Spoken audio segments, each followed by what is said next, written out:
So this is where we start with the photoelectric effect by just thinking about this rather silly kind of idea. All right, just imagine that here is the ground and some unsuspecting year 13 student just suddenly fell in like this. Okay, so there they are, and they are now trapped at the bottom of this well. I'm using the word well deliberately.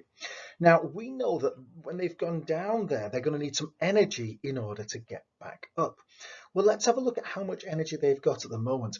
At the moment, I would say they have got negative potential energy. If we count the ground level as 0, then they have fallen a certain height, h, okay? So I could say that their potential energy at this moment is negative mgh, because we're assuming the ground level is where it's 0. So let's say their mass was, I don't know, let's just make this up, 100. Let's say they were G's 10. Let's say they fell, I don't know, 3 meters, something like that, okay? So then we've got 100 times 10, which is 1,000. So we could say they've got something along the lines of negative 3,000 joules of gravitational potential energy. So this is their predicament. They are trapped. Now, a good way of describing that things are trapped or things are bound to something else is by describing them as having negative gravitational potential energy. Okay, you remember the Bohr model of the atom will tell you all about that, won't it? It's a good introduction to that idea of negative energy. Anyway, the point is, in order for this person to be rescued, they are going to need a minimum of 3,000 joules from somewhere. So let's imagine now that if suddenly from the sky somebody decides to throw them a packet of energy. And here is our packet of emergency energy.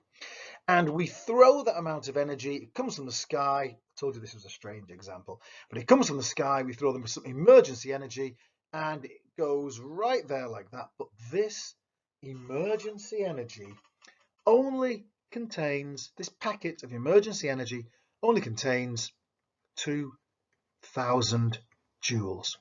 Will that be enough to rescue our year 13 student?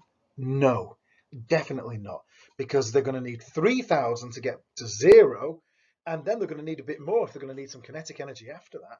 So 2,000 will lift them up a little bit, and then they'll go back down again. Forget it, complete waste of time. Okay, so 2,000 is not going to cut it in this case. All right then, why don't we try another bit? Let's imagine another packet, I'm using this word packet deliberately actually, another packet of emergency energy is thrown in. Let's say that this packet gets thrown in here. By the way, the colours I'm using it kind of deliberately. Let's say that this package is equivalent to 3,000 joules. What's going to happen then? Well, we know that they need 3,000 to escape. So yes, from a purely strictly physics point of view, we can say that they would be free. It means they wouldn't have any kinetic energy when they get out, that they've just been freed and nothing else. They've got no extra energy, but they've just about been freed. Okay, so they needed 3,000 to break free. We've given them 3,000, so they're just about free, but they're not going to do anything else afterwards. What about then if we take this a little bit further then? What if our packet of energy that we're going to use to rescue this year 13 student, what about if this packet of energy is in fact 3,500 joules? So we're going to throw them a packet of energy which is 3,500 joules, and we throw that packet of energy in there. Look what's going to happen. We can see, can't we, that the 3,000 will be used to make them escape, and once they've escaped they will be on their way with 500 extra joules. So 3,500 gave them enough energy to escape and some kinetic energy once they had escaped. So we would say the 3,500, what was in our packet of energy, is going to be equal to the energy that was needed to escape. So we could call that the escape energy plus any spare kinetic energy they got afterwards.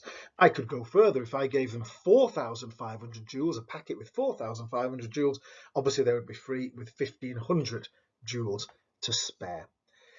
if you can understand this rather silly, admittedly, idea, I think you will understand completely the photoelectric effect. So keep going back to this idea if you ever get stuck.